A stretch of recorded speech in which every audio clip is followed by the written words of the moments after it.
simplifier les expressions algébriques suivantes. Donc, ce qu'on cherche ici, c'est de factoriser les différents trinômes. Au numéro 13, x carré plus 14x plus 49, on a un trinôme. Donc, la première chose à faire, c'est de vérifier si c'est un trinôme carré parfait. Si ce n'est pas un trinôme carré parfait, bien là, on va penser à la technique de somme-produit, comme on a fait dans les derniers cours. Ici, c'est bel et bien un trinôme carré parfait, parce que ça, c'est un carré. Ça, c'est un carré de 7. Et lorsque je fais 7 multiplié par 1 fois 2, j'obtiens mon 14x. Donc, je sais que c'est un trinôme carré parfait. La première chose à faire, je dois donc aller trouver ma racine de mon premier terme et je vais trouver la racine de mon deuxième terme.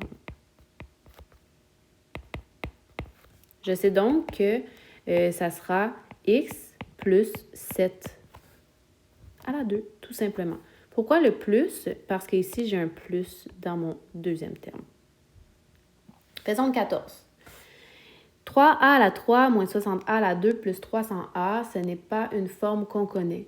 Par contre, si on met un 3a en évidence, on va avoir a carré moins 20a plus 100. Est-ce que c'est un trinôme carré parfait? Oui. Ici, a au carré, c'est un carré, le 100 également. Et lorsque je multiplie 10 avec 1 et que je multiplie par 2, on va obtenir notre 20a. Donc, 3a, je peux passer directement à la réponse. Donc, racine carrée de a au carré, c'est a. Racine carrée de 100 me donne 10. Maintenant, entre mes deux termes dans mon binôme, est-ce que ça sera un positif ou négatif? J'ai simplement à regarder ce terme-là. Il est négatif, donc entre les deux, ça sera négatif. A moins 10 au carré. Ce que je veux que vous compreniez, c'est que vous ne devez pas stresser nécessairement à reconnaître un trinôme carré parfait.